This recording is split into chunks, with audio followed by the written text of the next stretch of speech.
So, natapos natin maaral yung chessboard. Punta na naman tayo sa next.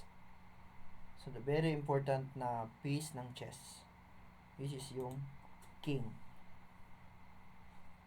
Yan. Itong king, nakita nyo yung mga bilog, yan lang yung allowable na move niya. So, pwede siyang ganyan, ganyan naman, pwede naman ganyan, pwede naman ganyan. So, one move at a time.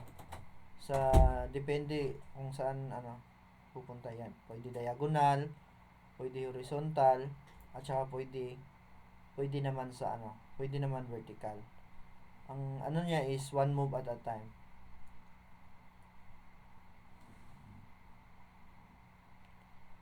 Tapos, ito yung king, ang pinaka-importanting piece sa chessboard. Kung ikaw, meron kang king, yan, yung opponent mo rin, meron ding available na king. Ay na king. Yan. One move at a time lang din yan sila. Pero, nakita nyo, pag ganyan, wala nang available na circle. Kasi yung king talaga, hindi yan sila pwedeng magkatabi.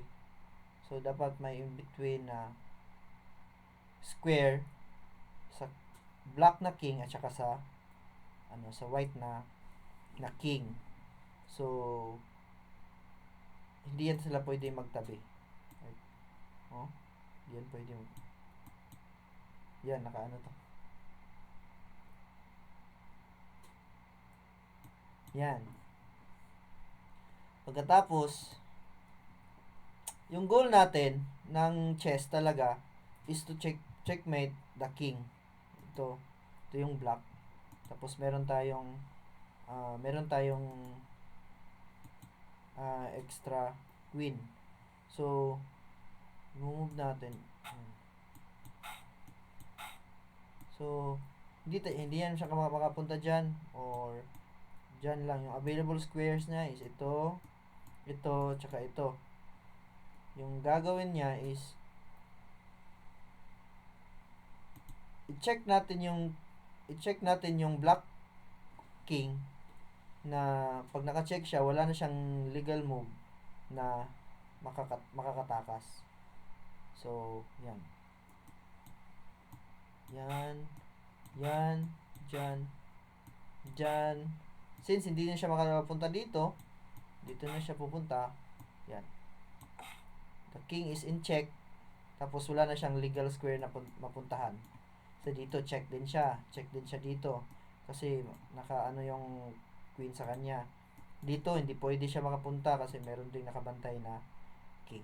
So yung idea ng chess is to checkmate yung opponent's king. So, yung king natin, pag yung makita nyo, yung square ng A1, ito, ano to yan ng teritoryo ng puti. Yan. Dito naman, teritoryo ng black. Kung baliktarin natin, kanina, ito yung A1, pero ngayon, ito yung H8. H8 na square. So, bali, ito yung, dito magsimula yung teritoryo ng black. So, ang proper na paglagay ng king, pag white